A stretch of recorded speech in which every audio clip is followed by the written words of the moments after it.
എല്ലാവർക്കും നമസ്കാരം. ഞാൻ ഇന്നൊരു പുതിയ വീഡിയോ ആയിട്ടാണ് നിങ്ങളുടെ മുന്നിൽ വന്നിരിക്കുന്നത്. എൻ്റെ വീടിൻ്റെ മുൻവശത്തുള്ള ഈ തോടിനെക്കുറിച്ച് കുറച്ച് കാര്യങ്ങൾ നിങ്ങളോടൊക്കെ പറയാമെന്ന് കരുതി. കാരണം എന്ന് വെച്ചാൽ എൻ്റെ സ്വന്തം വീട്ടിൽ കിണറ്റിൽ നിന്നാണ് ഞാൻ വെള്ളം കോരിക്കൊണ്ടിരുന്നത്. അങ്ങനെയുള്ള ഞാൻ എൻ്റെ വിവാഹത്തിന് ശേഷം കുട്ടനാട്ടിലോട്ടാണ് വന്നത്. ഇവിടെ കിണറുകളൊന്നുമില്ല നമ്മുടെ നാട്ടിലെ പോലെ. ഇവിടെ കൂടുതലും എല്ലാവരും പൈപ്പ് വെള്ളമാണ് ഉപയോഗിക്കുന്നത്. പിന്നെ കുളിക്കാനും മറ്റ് വീട്ടാവശ്യങ്ങൾക്കും എല്ലാം ഈ തോട്ടിലെ വെള്ളമാണ് ഉപയോഗിക്കുന്നത്.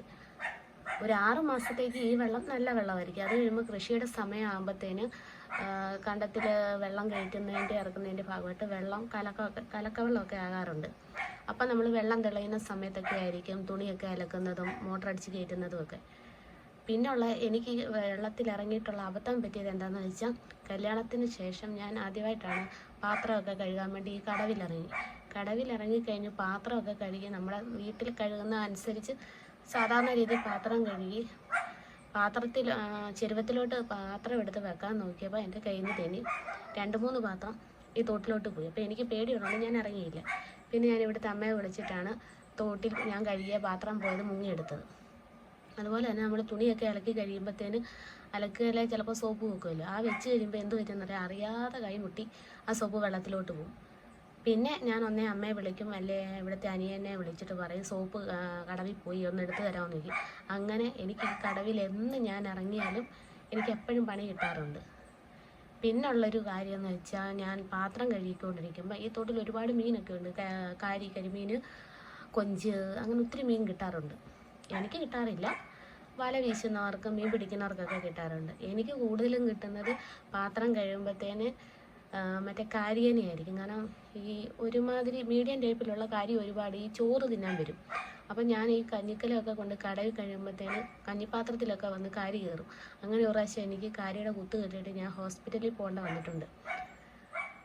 അതുപോലെ പിന്നുള്ളതെന്ന് പറഞ്ഞാൽ, ഇപ്പം നമുക്ക് ഈ വെള്ളമൊക്കെ കാണുമ്പോൾ ഇങ്ങനെ ഒരു വിഷമം തോന്നും. അതുപോലെ അഴുക്ക് വെള്ളമോ ഇത് തെളിയുന്നത് വരെ നമ്മൾ വെയിറ്റ് ചെയ്യേണ്ടി വരും തുണിയൊക്കെ ഒന്ന് അലക്കാൻ വേണ്ടി. അങ്ങനെ വരുമ്പോൾ ഞങ്ങൾ രാവിലെ അലക്കും. കാരണം രാവിലെ മോട്ടർ ഓടിച്ച് കഴിഞ്ഞാൽ പിന്നെ നമുക്ക് അലക്കാൻ പറ്റത്തില്ല. അപ്പോൾ ഇവിടുത്തെ ചിറ്റപ്പം വന്നിട്ട് പറയും, തുണിയോ എന്തെങ്കിലുമൊക്കെ അലക്കാനുണ്ടെങ്കിൽ പെട്ടെന്ന് അലക്കിക്കുക, ഒരു 10 മിനിറ്റ് കഴിയുമ്പോൾ മോട്ടർ ഓടിക്കുമെന്ന് പറയും. അപ്പോൾ പിന്നെ ഞങ്ങൾ പെട്ടെന്ന് തുണിയൊക്കെ അലക്കി ആവശ്യമുള്ള വെള്ളമൊക്കെ പാത്രത്തിലൊക്കെ പിടിച്ചു വെക്കും. പിന്നെ മഴക്കാലം ആകുമ്പോഴാണ് ഞങ്ങൾക്ക് ഏറ്റവും ബുദ്ധിമുട്ട്. എന്താണെന്ന് വെച്ചാൽ, മഴക്കാലം ആകുമ്പോൾ ഞങ്ങളുടെ പുറയിലത്തെ കണ്ടം നിറഞ്ഞ് കണ്ടത്തിൽ നിന്ന് വെള്ളം ഞങ്ങളുടെ വീടിൻ്റെ പുറകുവശത്തോടെ മുൻവശത്ത് ഈ തോട്ടി വന്നിട്ട് തോട്ടിൽ നിന്ന് തന്നെ നേരെ അക്കരയിലോട്ട് ഒഴുകും. അങ്ങനെ വെള്ളത്തിൻ്റെ അഭിഷേകമായിരുന്നു. 4 സൈഡിലും വെള്ളമായിരിക്കും. അപ്പോൾ നമ്മുടെ പെരയ്ക്കകത്തൊക്കെ വെള്ളം കയറും. അപ്പോൾ ഞങ്ങൾ പാത്രവും കട്ടിലുമൊക്കെ ഇസ്റ്റിയ കട്ടയൊക്കെ വെച്ച് പൊക്കി വെള്ളത്തിലായിരിക്കും ഒരു 2 ആഴ്ച ജീവിക്കണം. പക്ഷേ രസമാണ്, എനിക്കിതൊക്കെ ഇഷ്ടമാണ്. പക്ഷെ പുറമേ നിന്ന് കാണുന്നവർക്ക് അത് വലിയ രസമായിട്ട് തോന്നത്തില്ല. കാരണം എന്തോ കുഞ്ഞിലെ തൊട്ട് എനിക്ക് വെള്ളം ഭയങ്കര ഇഷ്ടമുള്ളത് കൊണ്ടായിരിക്കാം, എനിക്ക് വെള്ളം കയറിയെന്നും പറഞ്ഞ് ഇതുവരെ ബുദ്ധിമുട്ടൊന്നും വന്നിട്ടില്ല. പിന്നെ ആകെ ഉള്ളതെന്ന് പറഞ്ഞാൽ, വെള്ളത്തിൽ കൂടെ വേണം അങ്ങോട്ടും ഇങ്ങോട്ടും. ഈ മുറിയിൽ നിന്ന് അപ്പുറത്തെ മുറിയിലോട്ട് പോകണമെങ്കിൽ നമ്മൾ വെള്ളത്തിൽ കൂടാണ് പോകുന്നത്.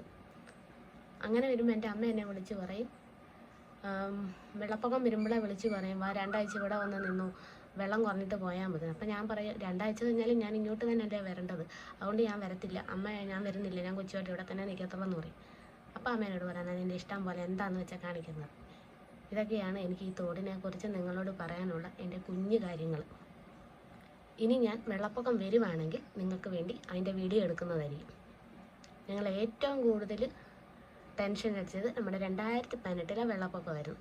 ആ വെള്ളപ്പൊക്കം എന്ന് പറഞ്ഞാൽ, നമ്മൾ 2018 നിങ്ങളൊരു സിനിമ കണ്ടിട്ടില്ലേ, ആ സിനിമയിൽ കാണുന്നതൊന്നുമല്ല, അതിലും കൂടിയ വെള്ളപ്പൊക്കമായിരുന്നു ഞങ്ങളുടെയൊക്കെ നാട്ടിലുണ്ടായിരുന്നത്. ആ കാലം ഇപ്പോൾ ഓർക്കുമ്പോഴത്തേന് വിശ്വസിക്കാൻ പറ്റുന്നില്ല, അങ്ങനെ ഒരു വെള്ളം കയറിയ നാടാണോ എന്നും. പക്ഷെ ഞങ്ങൾക്ക് അതുകൊണ്ട് വലിയ നാശനഷ്ടങ്ങളൊന്നും ഞങ്ങളുടെ ഈ ഭാഗത്തൊന്നും ഉണ്ടായിട്ടില്ല. എല്ലാവരുടെയും വീട്ടിൽ വെള്ളം കയറി, വെള്ളം ഇറങ്ങി എന്നല്ലാതെ ഞങ്ങൾക്ക് വലിയ മറ്റ് നാടുകളെ അപേക്ഷിച്ച് ഞങ്ങൾക്ക് പേടിക്കാൻ മാത്രമുള്ള ദുരിതങ്ങളൊന്നും ദൈവം അനുകരിച്ച് വന്നിട്ടില്ല. അതിന് ദൈവത്തിന് നന്ദി പറയുന്നു.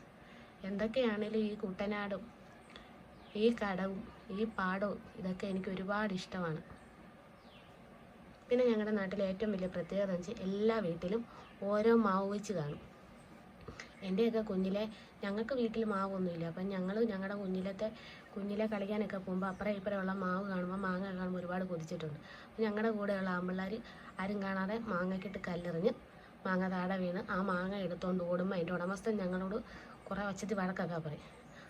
ഞാൻ ഇപ്പോൾ സ്വന്തം വീട്ടിൽ വന്നിട്ട് 2-3 മാവുണ്ടായിട്ടും മാങ്ങ പോലും പറിക്കാനുള്ള ആഗ്രഹമില്ല. കാരണം ഇപ്പം നമ്മുടെ മുറ്റത്തുള്ളതുകൊണ്ടായിരിക്കും നമുക്ക് മാങ്ങയോടൊന്നും വലിയ ആഗ്രഹം തോന്നാറില്ല. അപ്പം ഞാൻ ഇങ്ങനെയുള്ള എൻ്റെ കുഞ്ഞിലത്തെ കുറേ കാര്യങ്ങളൊക്കെ എൻ്റെ കുഞ്ഞിനോട് പറയും.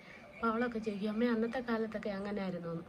അങ്ങനെ ഇതൊക്കെയാണ് എനിക്ക് നിങ്ങളോട് പറയാനുള്ള എൻ്റെ വിശേഷങ്ങൾ.